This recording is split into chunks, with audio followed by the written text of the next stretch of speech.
नमस्कार। माँ पाई कविताटिए। कवितार शीर्षक जंत्रचालित मानवी। केते कथा ओ व्यथा को हृदयर चारिकांथ मध्य साइते रखे से। हसर फुआर रे किणिनिए अन्यर मन को।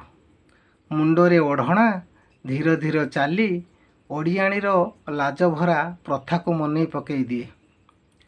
आमर फरमासी ओ अझटपण को फगुणर मलय एवं आंब डाଳରେ कोइलीर सुमधुर संगीत परी मन ओ प्राणरे अफुरंत ज्वार सृष्टि कराए।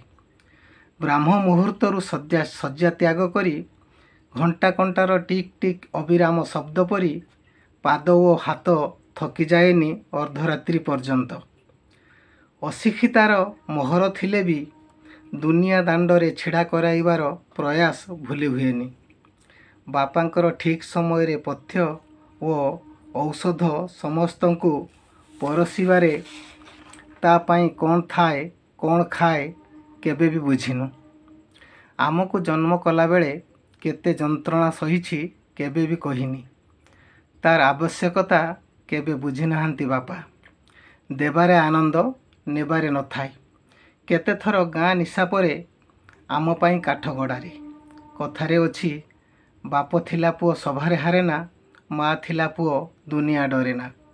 जंत्र चालित मानवी भली स्वप्न सबु साकार फेरी जाइछि अफेरा नई होई सागरे मिसिबाकू आउ आकाशरे उड़ीबाकू। भागवंटार प्राचीर को देखी मिंजी मिंजी तारा होई कहुछि रे दायाद हिंसार प्राचीर भांगी शांति मैत्री प्रीतिर भरी दियो हृदय। आनंदरे निश्वास नेब तुम माँ, आनंदरे निश्वास नेब तुम माँ। धन्य हेब तुम ना, धन्य हेब तुम ना, धन्य हेब तुम ना। नमस्कार।